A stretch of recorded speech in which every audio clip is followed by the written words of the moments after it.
trying to keep ahead of this. The governor, with all due respect to him, Ms. Irati, I didn't want you to get the impression I was criticizing him in the context that it was relayed.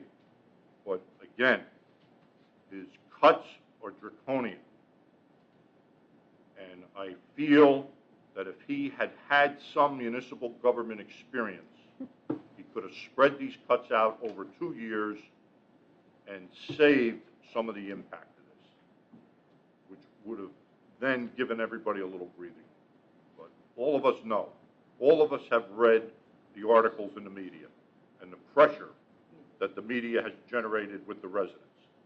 And again, I have to say that when you're 36th or 35th in a county of 39 with the lowest taxes, and the state comes in with these broad stroke cuts and mandates,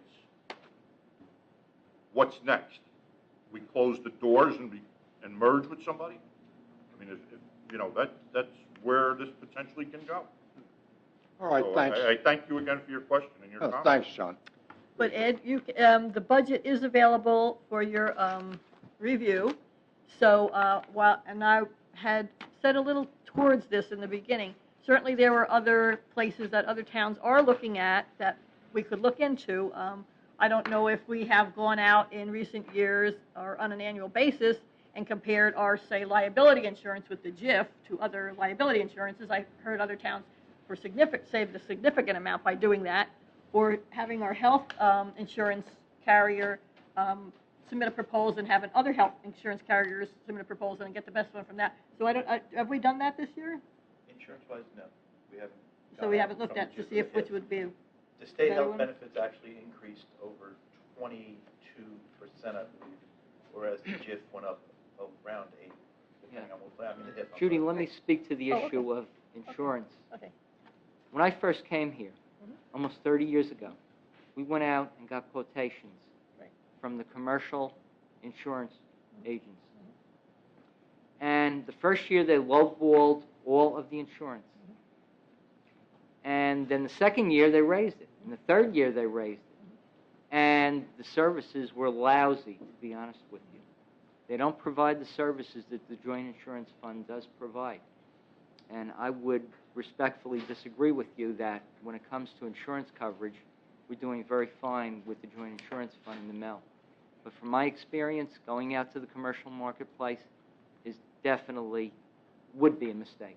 Okay. Well, I just mentioned that because Parsippany said they were going to, I thought about that, and I think there was a $250,000 difference. And I think it's worth looking into. You said that you had started 22 years ago and things changed along the way. But, I'm not saying that you should do that, but that's a thing to look at. Other actually, things. The HIF, we've had. The HIF? That's the health insurance fund.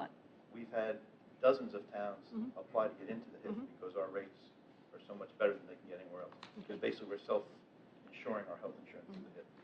And every year we do they take the surplus and they will give back money to the towns. So that in you the do every year on the HIF. The longer you're in, the more you're vested, the more you receive back. And they give out similar to a dividend. Okay, so it looks like Silvio's doing his job. But certainly those are two areas. But as far as your penny saved, my prime example of a little too much fat in the budget is this $25,000 decommission of the traffic light on Whippany Road. You live off of Whippany Road by the Lucent Technologies. Well, folks, it's not costing $25,000. It's costing $80,000 of taxpayers' money to take down the traffic light on Whippany Road. And the county is going to spend $57,000, and we get to pick up the rest of the cost. This is for a traffic light, to take down the traffic light that's going to be removed in a couple of years when Lucent site is developed.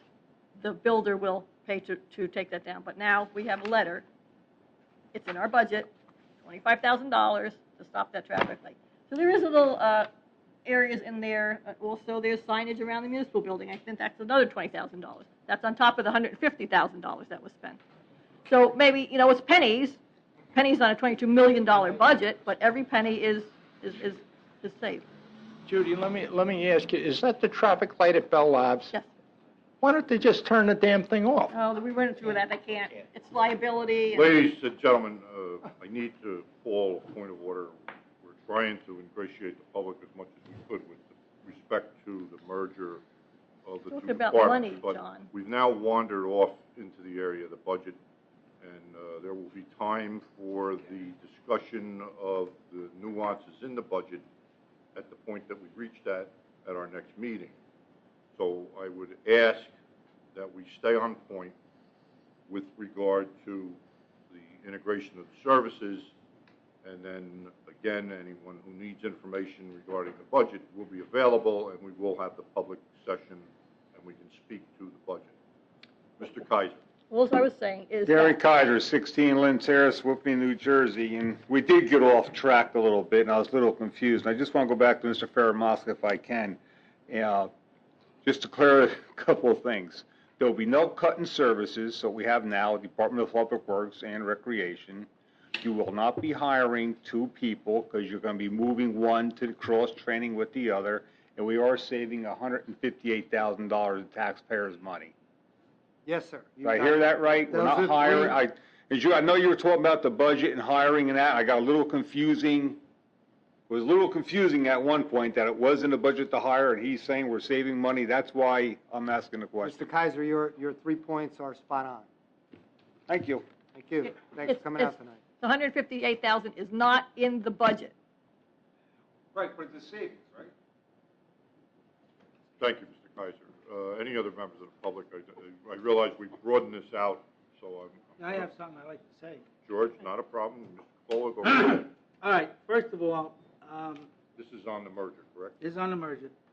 You know, I've sit in and I've been listening to Mr. Faramaska tell everyone about the thousands of dollars that we're going to be saving with this merger. Well, I like to try to clarify some of the facts. Okay, I would also like to present some of the inequities that I see with this. First of all, before I begin, I retired, when I first came into the town, I was working for Knoll Pharmaceutical. Knoll got acquired by BAS Farmer. We merged with Boots. We got acquired by Abbott. So I was involved in 4 transitions, both from a merger standpoint to an acquisition standpoint.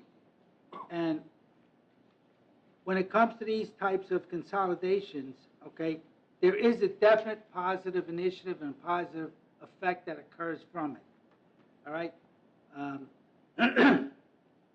This is really just merely a consolidation, and I think it's no more than a political move to move 2 departments under, the portions of 2 departments under one.